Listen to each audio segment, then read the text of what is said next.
Today, we're going deep on something pretty wild. A city designed entirely around mindfulness. Oh, yeah. Can you imagine, like a place where you see meditation centers just as often as you see coffee shops? Hmm.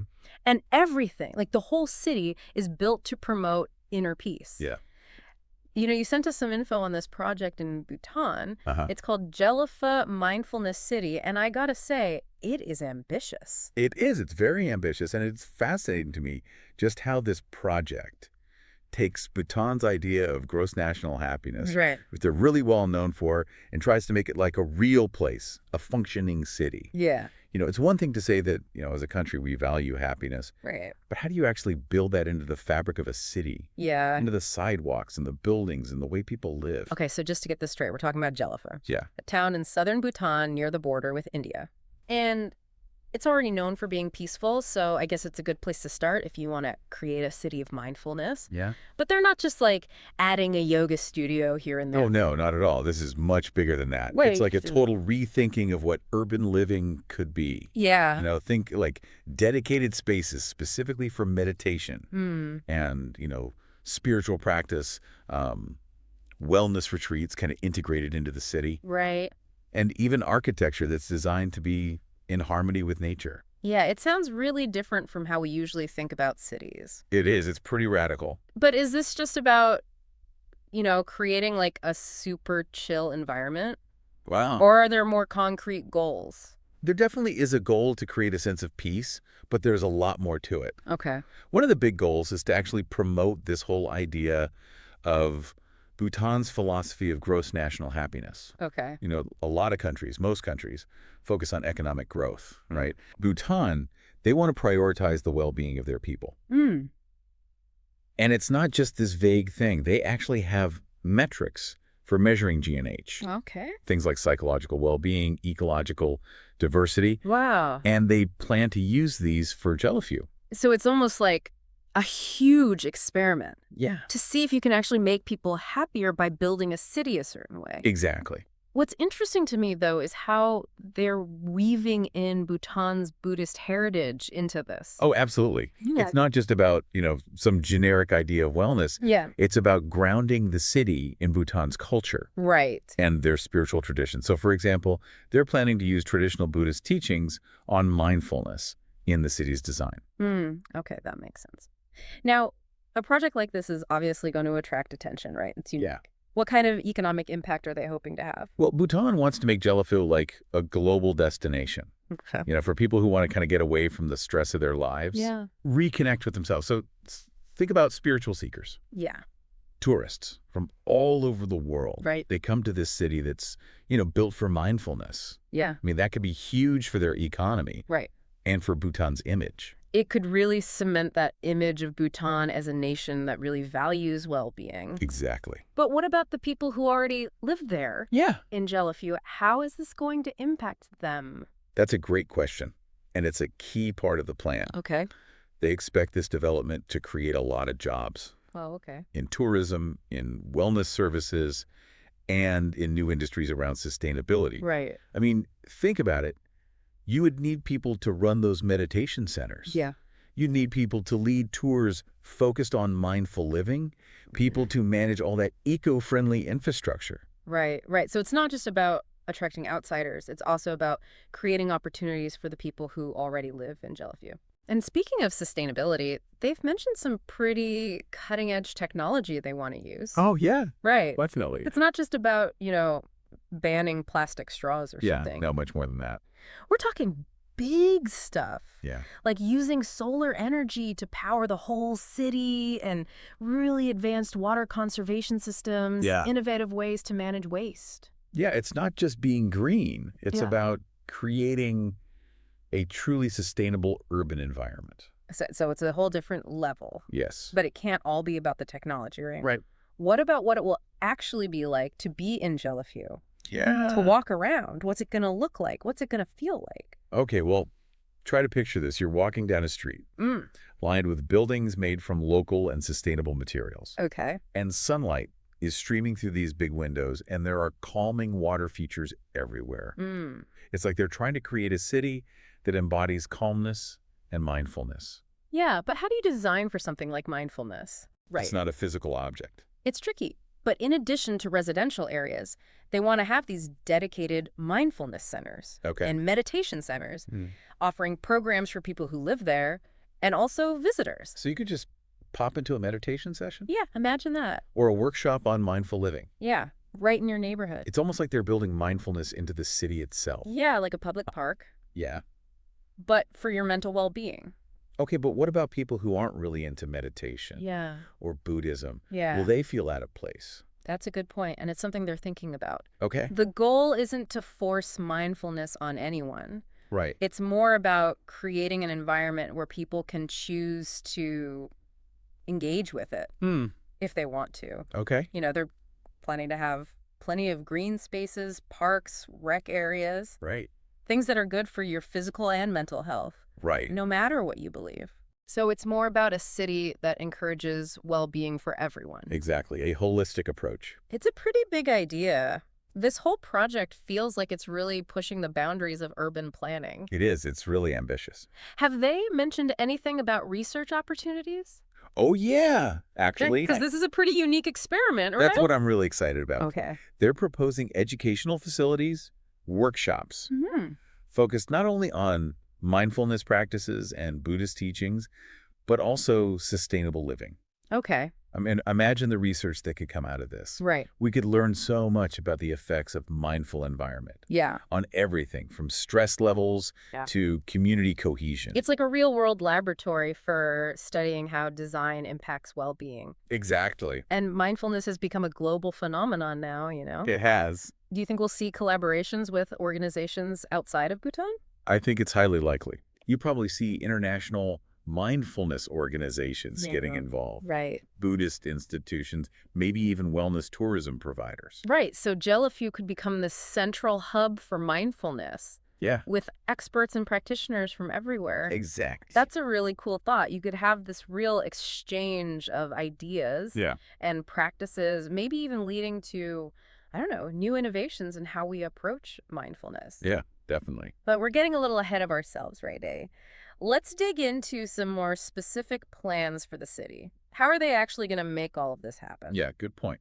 Let's start with that sustainable technology we talked about earlier. Okay. They want to use solar power, but not just use it, but integrate it into the design. Okay. Like imagine solar panels built into rooftops Hmm.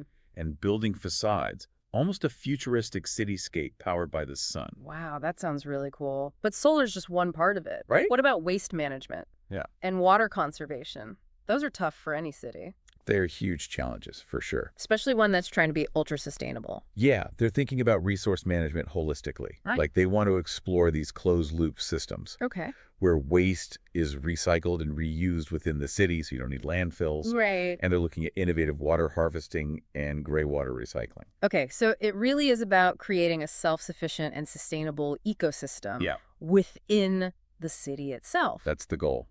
But with all this focus on eco-friendly technology and mindfulness practices, Yeah. is there any room for Bhutanese culture? Absolutely. That's a key part of the vision. Okay. They don't want to just create a generic, mindful city. Right. It has to be grounded in Bhutanese culture and values. Hmm. So, for example, they plan to use traditional architectural styles, Oh, right. design elements in the buildings. They want to have spaces for traditional crafts and arts. So it's about blending the ancient and the modern. Exactly. Creating a city that's both innovative and rooted in Bhutanese tradition. Yeah. It all sounds incredible, but is it all just a utopian dream? Yeah. Can they actually pull this off? I think that's the big question, right? Yeah. There are going to be challenges for sure, but it's inspiring that they're even trying to do something so bold. It really does make you think differently about what a city can be. It does. But before we get into the potential challenges, I think it's time to take a deeper dive into some of the specifics. Yeah, let's do it. What are their plans? How will they put this into practice? Okay, so we can explore the different zones they've envisioned, Okay. each with its own focus and purpose. Right. And we can look at how they're going to measure success, Okay. not just in terms of money, but also the well-being of the residents. Okay, you've got me intrigued. We'll be back after a quick break to continue our deep dive into the fascinating world of Gelephu Mindfulness City. Stay tuned. Welcome back to the deep dive. We're digging deeper into this Gelephu Mindfulness City, and I'm really curious about how they plan to measure their success. Yeah, I mean, most cities just look at economic growth, job creation, right. but how do you measure something like happiness?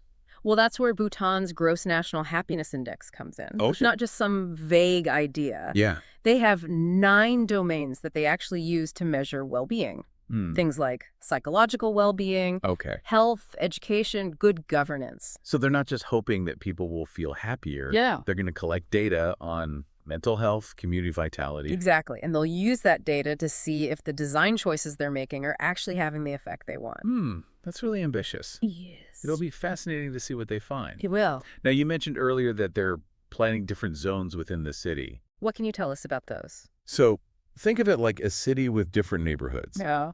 each one catering to a different aspect of well-being. Okay. So they're planning a heritage zone focused on preserving traditional Bhutanese arts and crafts, a learning zone with educational institutions and meditation centers, Okay. and a wellness zone with spas, retreat centers, organic farms. So instead of having everything all mixed up, they're creating spaces that are really designed for different purposes. Right, exactly. That makes sense. It seems like it could really enhance that sense of peace and focus. Yeah, But with all these zones, I'm wondering how people are going to get around. yeah. Are they going to be relying on cars? Well, that's another area where they're trying to be innovative. Okay. The city is being designed to be very walkable and bikeable, Okay. with limited car traffic. Mm. They're planning an extensive network of walkways, bike paths, even canals for electric boats. That's interesting how they're incorporating traditional transportation like boats alongside modern things like electric vehicles. Yeah. It seems like a good way to blend the old and new and also minimize their environmental impact. Exactly. But even with all these eco-friendly features, there are bound to be some challenges. Oh, for sure. What are some of the biggest hurdles you think they might face in creating this city? Well, I think one big challenge is going to be managing the influx of tourists Yeah, while still preserving that peacefulness that makes Bhutan so special. right. I mean, imagine hordes of tourists flooding these serene spaces, Yeah. disrupting the very thing they're seeking. It's a tough balance. How do you balance the economic benefits of tourism with the potential downsides? I think they'll have to be very careful about how they manage tourism, Okay. maybe limiting the number of visitors Yeah. or having strict guidelines on behavior. Okay. They could also try to attract a specific kind of tourist, Okay. someone who's genuinely interested in mindfulness and respects Bhutanese culture. Okay. And beyond managing tourism, what other challenges do you anticipate? I think another hurdle will be making sure that the project benefits the local community, not just wealthy tourists or foreign investors. Right. They'll need to make sure that housing stays affordable for locals Yeah. and that the jobs created by the project are accessible to the people of Gelephu. That's a really important point. It's easy for a project like this to just become really exclusive Yeah. and only cater to the elite. Right. But it sounds like they're aware of that and they're trying to be proactive about it. Yeah, they're definitely talking a good game. Yeah, But we'll have to see how it all plays out. exactly. That's why it's so important to follow this project and see how they navigate these challenges. Absolutely. And speaking of navigating challenges, I'm curious about how they plan to integrate traditional Buddhist teachings with modern mindfulness practices. Yeah. Is there a risk of diluting the spiritual aspects Yeah. or misrepresenting Bhutanese culture? That's a very sensitive area. Yeah. And it's something they'll need to handle very carefully. They'll need to involve authentic Buddhist teachers and practitioners in the planning Right. and make sure they're representing the teachings accurately and respectfully. It's a delicate balance, attracting people interested in mindfulness while staying true to the spiritual roots. It is. I'm also wondering how receptive the local community is to this project. Yeah. Are they excited about these changes or apprehensive? Probably a mix of both. Yeah, Some residents might be excited about the economic benefits, right. the chance to share their culture with the world, but others might be worried about the impact of tourism on their way of life, Yeah. or skeptical that a city can really be designed for happiness. So it's important to consider all those different perspectives Definitely. and to address any concerns they might have. Absolutely. Open dialogue with the community is essential. Yeah. They need to feel like they're part of this process. You know, this project is really making me think about our own cities. Yeah. What can we learn from Gelephu, even if we can't build an entire city dedicated to mindfulness? I think the big takeaway is that we have more power than we realize to shape our own urban environments. We can advocate for more green spaces, Okay. prioritize walkability, bikeability, Yeah. create community centers that foster connection and well-being. So it's about taking inspiration from Gelephu and applying it in our own contexts. Exactly. Even on a smaller scale, Right. we can start by asking ourselves, what would it take to make our own neighborhoods more mindful? Hmm. How can we create spaces that promote peace and connection? Those are good questions Yeah. for all of us to think about. Definitely. But before we get too philosophical, Right. let's continue our exploration of Gelephu. Okay. We've talked a lot about the physical aspects of the city, Yeah. but I'd like to delve into the potential social and cultural impact of this project. That's a fascinating area. By bringing together people from all over the world who are interested in mindfulness, Right? Gelephu could become a hub for cross-cultural exchange and understanding. So it's not just about building a city, Right. it's about building a global community. Exactly. Mm. And that community wouldn't just be limited to those who physically visit Gelephu. Right. Imagine online platforms, virtual events Hmm. that allow people from all over the world to connect with each other Yeah. and learn from the city's experiments in mindful living. It's almost like a ripple effect, spreading the ideas of Gelephu far beyond its physical borders. Exactly. But with all this talk of global community, let's not forget about the people at the heart of the project, the Right. people of Bhutan. Absolutely. At the end of the day, the success of this project depends on how well it serves the needs and aspirations of the Bhutanese people. That's right. And that brings us to a really crucial question. Okay. How do they plan to measure the impact on the well-being of the residents? Yeah. We've talked about the GNH index, but how will they actually gather that data in a meaningful way? That's where things get really interesting. Okay. They're planning to use a variety of methods, surveys, interviews, even tracking physiological indicators like stress hormones. Wow. And they're also looking at ways to gather qualitative data, Okay. like stories and testimonials from residents about how their lives have changed. So it's a very comprehensive approach, It is. using both quantitative and qualitative methods to get a full picture of well-being. Exactly. But even with all that data, it's still going to be tough to determine causality. Yeah. How will they know if the positive changes are because of the city's design? Right. That's a really good point. Yeah. And it highlights the complexities of this kind of research. They'll need to use sophisticated statistical techniques to control for other factors. Yeah. Things like economic conditions or pre-existing social structures. It's a huge social experiment. It is. It'll be fascinating to see what they learn. It will. But before we get too lost in the data, Let's shift our focus to something a bit more tangible. Okay, The actual design and construction of the city. let's do it. We can talk about the architectural styles they're planning, Okay. the materials they're sourcing, the sustainable building techniques. That sounds like a great place to pick up in our next segment. Yeah. We'll be back after a short break to continue our deep dive into the fascinating world of Gelephu Mindfulness City. Sounds good. Stay tuned. Welcome back to the deep dive. We've been talking about Gelephu Mindfulness City, and I'm really interested in the nitty-gritty of how they're going to build this thing. They're aiming for sustainable everything. Yeah. How's that going to work? It's a huge project, but they've got some cool strategies. Okay. For example, they want to use local materials as much as possible, Okay. like bamboo, rammed earth, things like that. That way they reduce their carbon footprint, Yeah. but also support the local economy. So it's not just about being eco-friendly, it's also about sourcing things responsibly. Yeah. And creating jobs for people in the community. Exactly. What about the construction itself? Yeah. Are they using any special techniques? They're going to be using a lot of traditional Bhutanese building methods. Okay. You know, things that have been passed down for generations, like really intricate woodworking, stone carving. Wow. But they're also integrating modern sustainable technology, Okay. things like passive heating and cooling systems to save energy. So they're mixing the old with the new, Yeah, it's a cool blend. creating this city that's both high-tech and traditional. Yeah. Let's talk about the social side of things for a bit. Okay. They're aiming to build this global community. Right. How will that work in practice? Well, they're not just constructing buildings, they're building a platform for connection.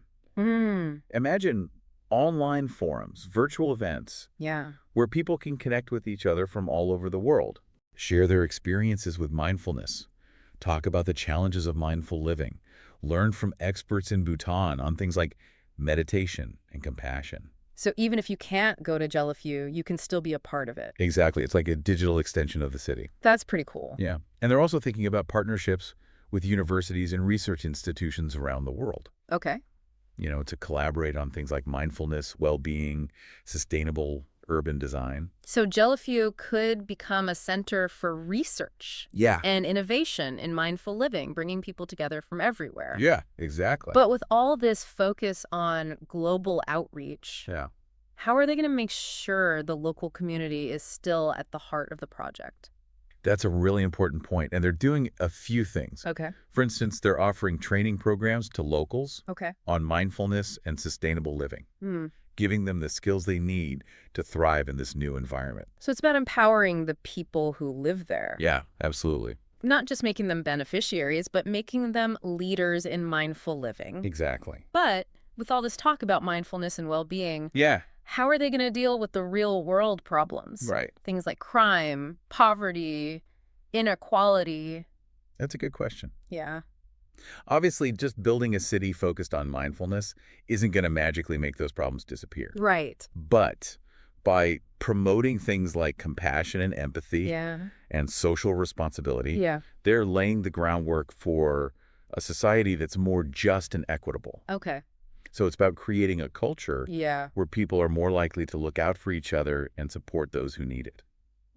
This whole project is so different from what we normally think of when we think about cities. Yeah. It's like they're saying we don't have to just build cities that are practical. Right. We can build cities that are designed to make us happier, healthier, and more connected. It is a bold vision. It is. It's really something. We'll have to see how it turns out, but it's certainly inspiring. What are your big takeaways from all this? I think the main thing is we have more power than we think to shape our communities and our world. Yeah. We may not all be able to build a whole city, Right. but we can all do things to cultivate more mindfulness in our own lives Hmm.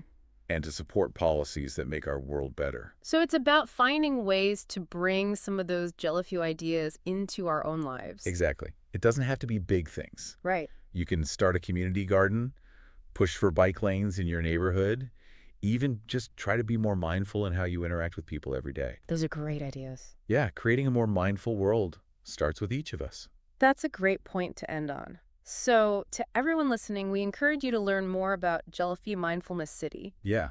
and think about ways to bring a little bit of that mindfulness into your own life. Yeah, exactly. Maybe we can all create little pockets of peace and well-being no matter where we are. I love that idea. That's it for this deep dive. Thanks for listening.